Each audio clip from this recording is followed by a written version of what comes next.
Here's a question for you. Uh, are you busy or are you purposeful? Because there's a big difference. One fills your calendar, the other fulfills your calling. Now, why does that matter? Earl Nightingale said it best in The Strangest Secret. We become what we think about. The problem is, many leaders think about business instead of purpose. They confuse motion with progress. They spend their days reacting instead of directing or acting with purpose. That's the A in legacy. Action is a must, but it must be with purpose. Because, see, purpose is like a compass. It points you north when everything else feels like chaos. When we moved our operations from Canada to the US back in 1988, a good friend gave me a book by W. Edwards Deming. He was the father of quality management back in those days. The book opened my eyes to a whole new way to lead by modeling the behavior you want to see and committing to what Deming called constancy of purpose. He believed organizations succeed when leaders anchor themselves to a long-term vision that can be lived out, instead of chasing every short-term distraction or feeling the need to just do things as opposed to being. Purpose doesn't mean doing more either. It means doing the right things, being on purpose with integrity, as if everyone were watching and listening. Because you know what? As a leader, they are watching and listening you. I think about Gustave Eiffel and his famous Eiffel Tower in Paris. You all know that one? He was an unwavering inspiration to fabricators, artists, and dreamers.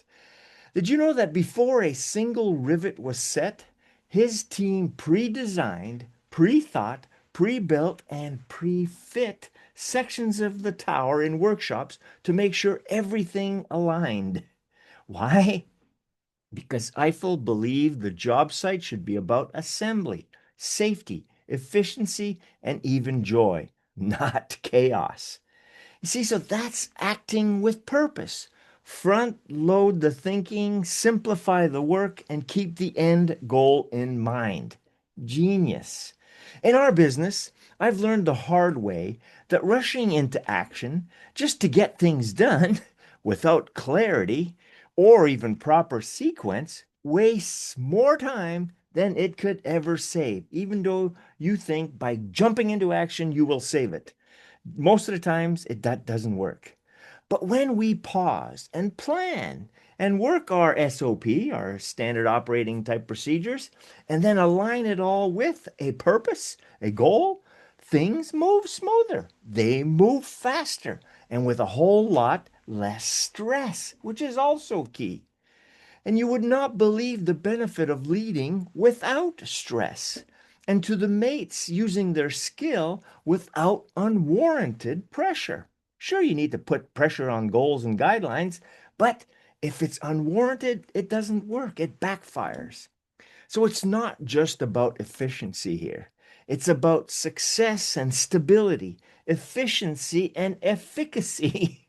And yes, even happiness, satisfaction, and fulfillment, all key ingredients to success. Remember the last episode that we talked about? Giving generously? This is one of those areas. When you act right, everyone gets more. Do you ever have one of those days where you cross 17 things off your to-do list only to realize none of them really mattered at the top part of the game?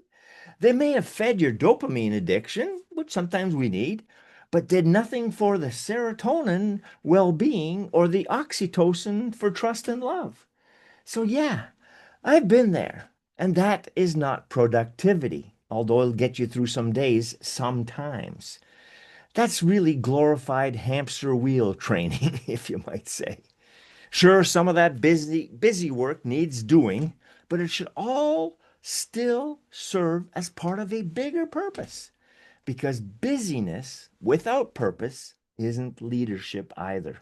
It's just doingness, it's noise. So here's a challenge for us all. How about we write down our top 5 priorities for, say, the next 60, 90 days, or however long you need or want? Circle the one that matters the most today, for now. And do one thing each day that moves the yardsticks on that priority forward. You can blend in the others as you go. It doesn't have to be huge, but it has to be purposeful, purpose filled. Yes. And as some of you know, I love acronyms, and this one fits perfectly. SCS, small, consistent steps every day with AAA, action, action, and more action. All steps done with purpose. So remember, people are always watching. As a leader, we are observable, watchable. So we must lead by example. And that's where leadership lives. So acting with purpose means leading with intention and not reaction. It means saying no to what matters less so you can say yes to what truly does. So this week, act with purpose. Choose to reorder the things on your list that align with your vision, your mission, and your top priorities. And let the rest fall into place when it's the right time for them. Because in the end, my friends, the real legacy is you.